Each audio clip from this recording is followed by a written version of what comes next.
CLAT 2025 में अगर English and logical का सेक्शन मुश्किल आ गया तो किस स्ट्रैटेजी के साथ हम उस पेपर को अटेम्प्ट करेंगे? क्या हम सेम स्ट्रैटेजी के साथ अटेम्प्ट करेंगे? नहीं, उसमें थोड़े चेंजेस हो गए and in this video we are going to talk about that only. So अगर इस एग्जाम में इंग्लिश एंड लॉजिकल का सेक्शन मुश्किल आता है तो कैसे मुश्किल आ सकता है? मेरे हिसाब से देयर आर टू वेज जिससे मुश्किल आ सकता है। एक, वो इन दोनों सेक्शंस को काफी लेंथी कर सकते हैं, पैसेजेस की लेंथ बहुत बढ़ा सकते हैं या बहुत सारे पैसेजेस डाल सकते हैं, या फिर इस इन पैसेजेस में जो वोकैब है वो ऐसी यूज कर रखी है जो नॉर्मल लोगों के लिए बड़ी मुश्किल है। It is difficult to understand the passages. तो उस केसेस में आपकी एग्जैक्टली क्या स्ट्रैटेजी होनी चाहिए एंड प्रीवियसली क्या हुआ है।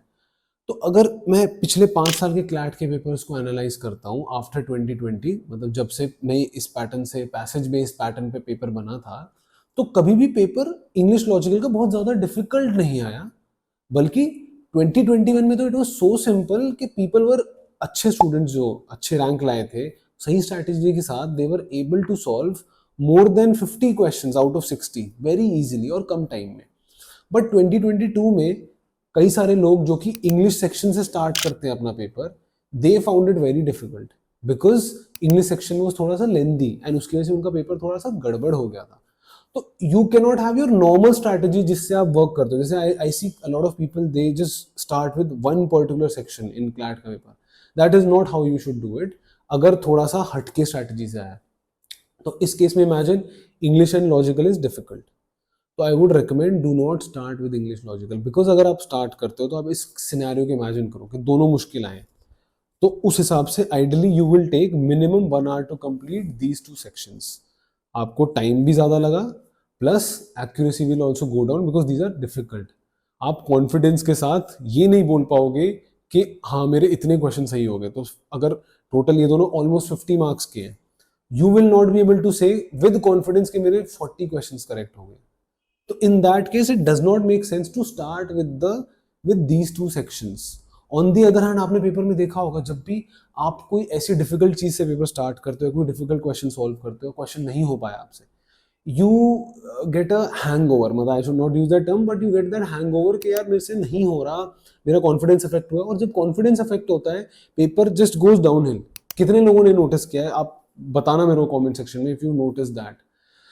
तो in that case do not start with that. On the other hand, अगर ये 2 सेक्शन मुश्किल आए, there is a very good possibility बाकी 3 सेक्शन लीगल, इंग्लिश, जीके, ये सारे कंपैरेटिवली काफी इजी आएंगे।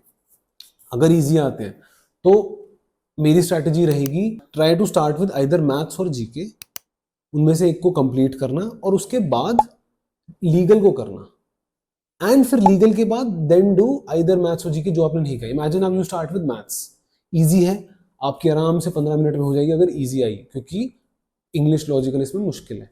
15 मिनट में आपका हो गया, मैथ्स का सेक्शन हो गया।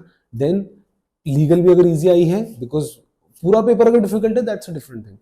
लीगल इजी आई तो 30-35 मिनट्स में आपका आराम से legal will be completed. And then you go with GK.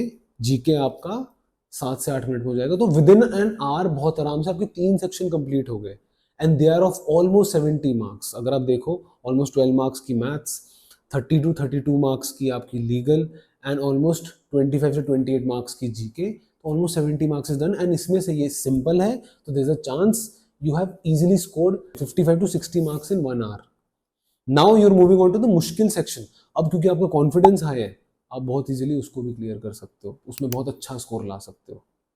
That is the strategy you should follow, not something. And हम जब मॉक एनालिसिस करते हैं, this is what we do with students, and there are kids who work on this for like the whole year, and I'm sure आप में से कई लोगों को ये सब strategies के बारे में पता ही नहीं होगा, कैसे mock attempt करते हैं, क्या करते हैं, but this is the way you should go ahead with it. And ऐसी बहुत सारी strategies है, I cannot reveal all of them on here, but मतलब because time नहीं है हमारे पास, but हाँ, this is a good strategy which can genuinely help you। and ये बस एक imaginary situation है जो आ सकती है, अगर कुछ और आता है तो उसमें कुछ और strategy applicable होगी। तो do let me know if this strategy works for you, do apply that in a mock. अगर किसी मॉक में ये मुश्किल आए हैं 2 sections, then you can apply it and in the actual paper if it really happens. तो let me know if something similar problem you are facing, and I can tell you strategies regarding that, and all the best.